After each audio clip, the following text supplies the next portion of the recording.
Hi, I'm Sanjeev. I'm a campus law student. I'm in second year. Hi Sanjeev. So Sanjeev, we're going to start from the very beginning, the basic concept of what is mooting.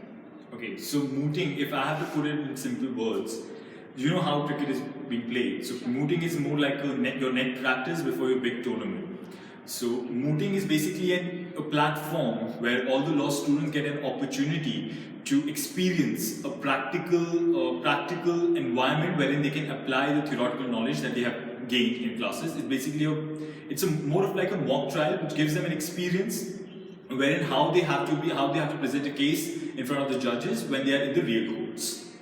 Sure. So the next question, Sanjeev, would be like, what skills do you think mooting develops? Okay, so mooting, my advice to every law student, irrespective whether they want to join litigation or not, will be to be a part of your moot court society, or rather, they should participate in as many moot court competition as they can, because mooting helps you in developing a problem-solving approach. So basically, if you're into litigation, what you have to do, you have to understand your client's problem, you have to apply the laws that are available, your law of the land that you have applied, and you have to then present your case in front of the judges in a more articulate and a more reasoned manner, wherein you just get 3 minutes to put up your case. Similarly, when you're working for a corporate firm, there also you're given a transaction-based queries are being given to you. So you have to apply your problem-solving approach. You have to be really articulate in giving your solutions to the client. Hence, mooting helps you in this particular area. So also we know, there are two important parts of a moot court competition, like the memorial and the oral rounds. Yes. So many times people do well in the oral rounds, but their memorials get rejected. Exactly. So what do you think is the right way to go about a memorial? How do people prepare their memorials? So indeed, so basically in a moot court competition, there are two aspects to a moot court competition. One is your oral round and one is your memorial round.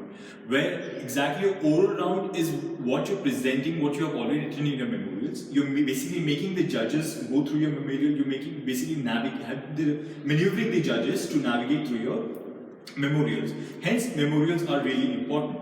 So first of all, before making a memorial, you need to understand your problem well. You need to read your problem. You should be really aware about your problem, like in and out, like every full stop, every punctuation of your problem, you should be aware about. Till the time you're not well versed with your problem, you cannot proceed with your research work. Secondly, you will have to identify what law is applicable to you. There are situations, there are problems where international laws are applied, international humanitarian laws are applied. There are situations where criminal law is applied. So you need to basically understand whether the problem is talking about constitutionality of a particular section, whether it is talking about the criminality of a particular section, or whether it's just touching upon the international laws. After identifying the applicable laws, you will have to understand what are the issues that are talking about.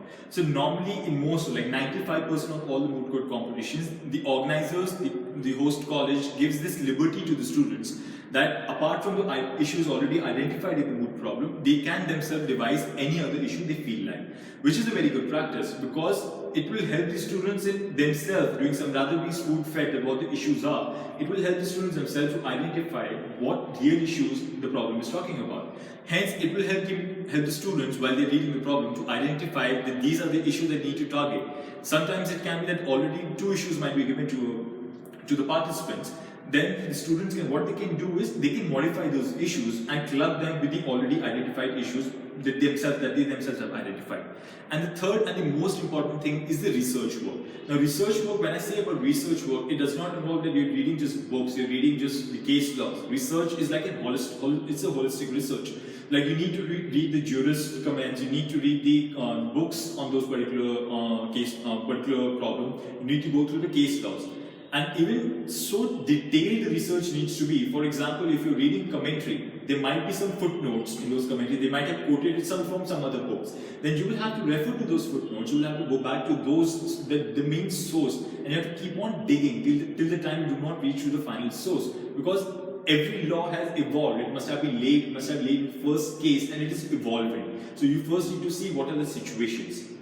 And the last and the most important part is you need to connect your research with the current problem, because if there is no connect and you're just laying out basic research work to the judges will be like, they will give you marks for your research, but they will be like, how is it applicable to a particular case?